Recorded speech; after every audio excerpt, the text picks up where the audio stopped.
Jack Dempsey, cei mai coca la Repsi. Fanilor se agită cu spume ca Coca sau Pepsi. Sunt ca Hogan la wrestling guștere, chiar dacă au plușpele, gâștele se repet ca niște lei și cad ca muștele. Cei mai trezitori puștule fiind în pericol, să fie dați pe față, să nu iei drept idol. Adică vei vedea cum vor cădea de la sublim la ridicol, de pe podium la podea. Și numai dacă se mai ridică sunt detectați de departe, decretați inapți ca puștii cu dinți de lapte ce vor să scape de lanț.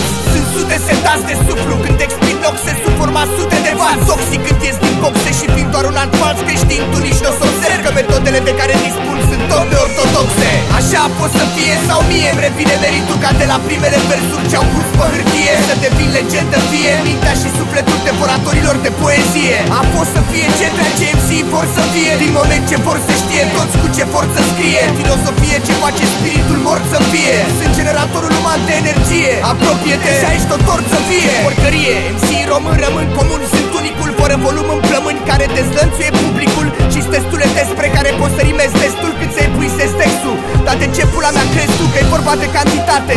Haide zi câte poezii să fac pe zi, doar pentru a trezi din fantezii sute de trupe de falși MC, panicați de cât de agresiv și clar le zic. Ei iar se tric de ce ar mai fi atâtea de spus, dar-mi bag pula, nu vreau să rămân doar un poet nebun.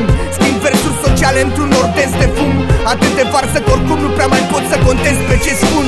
Și nici n-am timp să stau în cer cu golani, rimând de mașini pis de bani când ei n-au pe ce cu un dolar.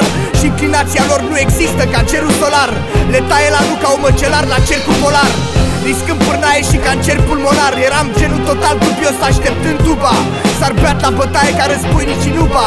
Pentru hip-hop sunt fidel cum e Castro pentru Cuba. Deci așa a fost să fie sau mie îmi revine meritul ca de la primele versuri ce-au pus pe hârtie să devin legendă fie mintea și sufletul devoratorilor de poezie. A fost să fie ce dragi MC vor să fie, din moment ce vor să știe toți cu ce forță scrie. Filosofie ce face spiritul mort să fie, sunt generatorul uman de energie. Apropie-te și aici tot ort să fie. Așa a fost să fie sau mie îmi revine meritul ca de la primele versuri ce-au pus pe hârtie să devin legendă fie mintea și sufletul devoratorilor de poezie. A fost să fie ce dragi MC vor să fie, din moment ce vor să știe toți cu ce forță scrie. Filosofie